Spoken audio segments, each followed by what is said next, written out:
So Russ is out of a job in the NBA, or at least before this clip came out, and Pat Bev decided to tell the truth, that it's all the Lakers' fault. It's fucked up what happened to Russ, bro.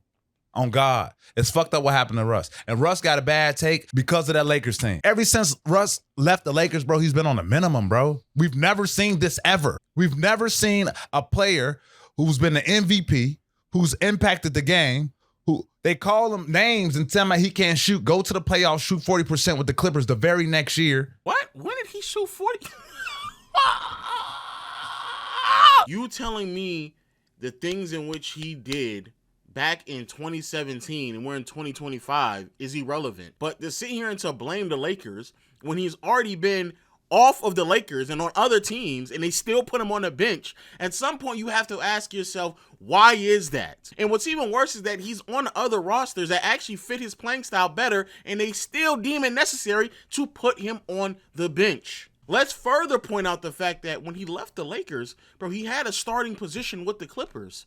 He was starting as soon as he left the Lakers with the Clippers, started the following season, and then they got James Harden. And then they realized it actually makes more sense for us to put Russ on the bench instead of having Harden and Russ in the backcourt with one another. So is that a Laker problem, or is that a Clippers promised him a starting position and they got a better starting point guard and decided to put him on the bench? Because that's what makes the most sense. Secondly, overall, bro, Russ is 37 years old.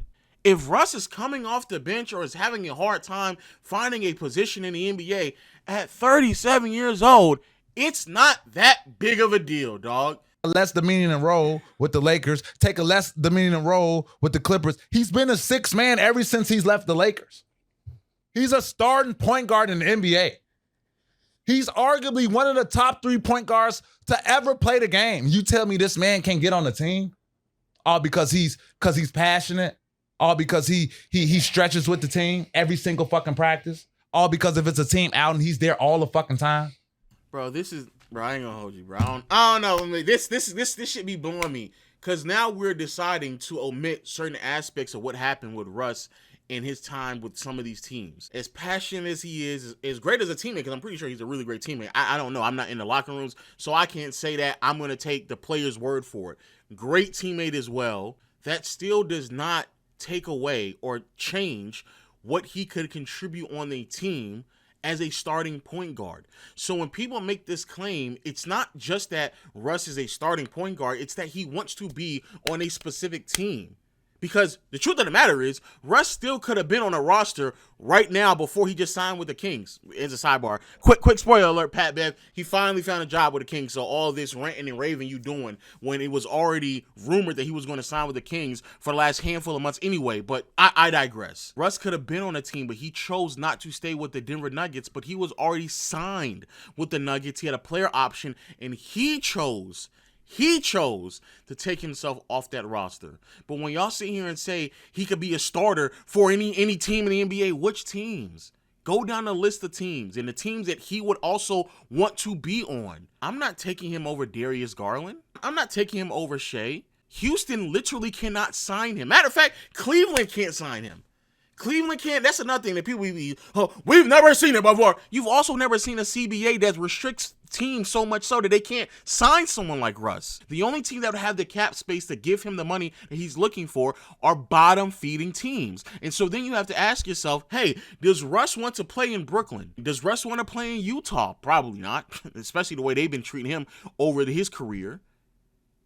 There's several teams out there that sure Russ could play for, but does he want to play for those bottom-feeding teams just so he can say he gets a certain amount of money? If not, then he's going to have to receive a vet minimum. How do you mean the Lakers fucked it up? I mean, like, they gave him a bad rep. And this is the city where he's from. The fans? I think I think this period, the Lakers, his tenure with the Lakers gave him a bad rep. They put this narrative on this man. They calling this man Westbrook, bro. This man, kids got to go to school and go through all this shit. This man is the only motherfucker who's an average a triple-double 2 years in a row. Now, I'll be honest with you. I do believe calling him out of his name is a bit excessive.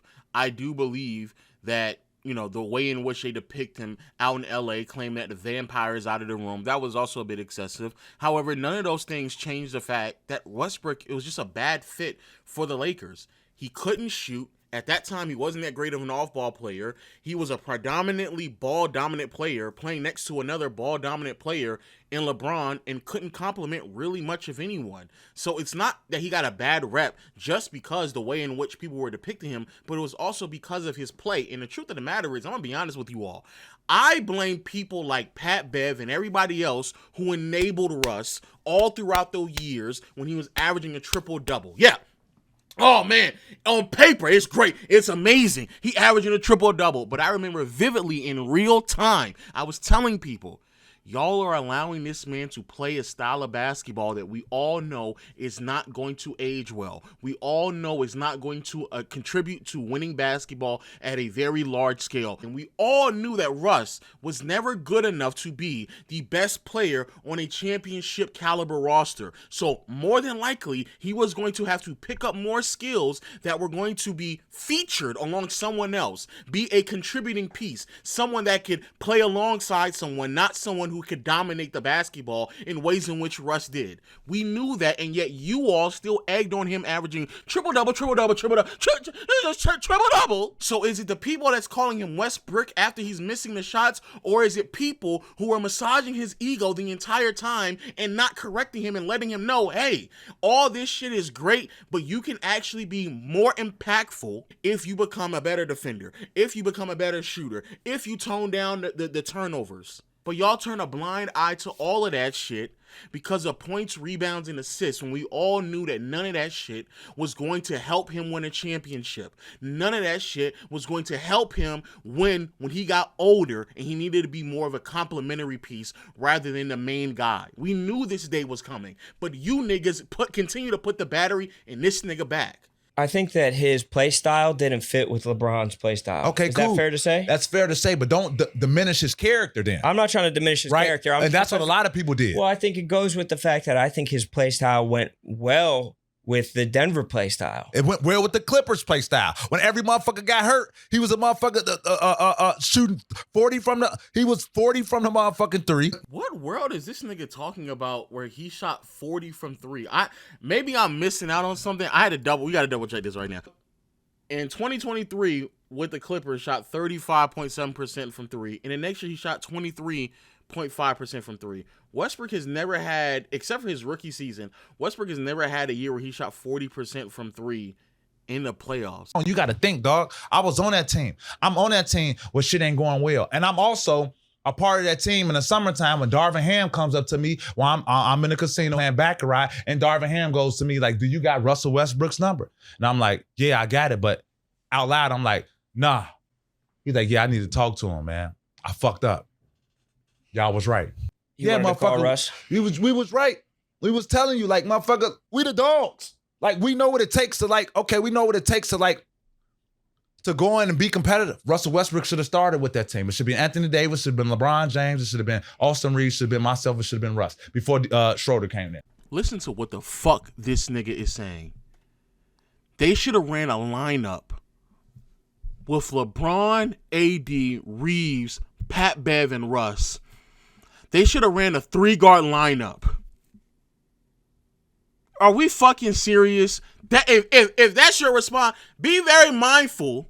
Be very mindful. As soon as the Lakers traded both Pat Bev and Russ, they went to the conference finals. Some shit that Russ ain't been to since he played with KD. And this nigga, Pat Bev, come to find out, this nigga has never been on a team that's made the conference finals while he has been playing major minutes. Never. Never.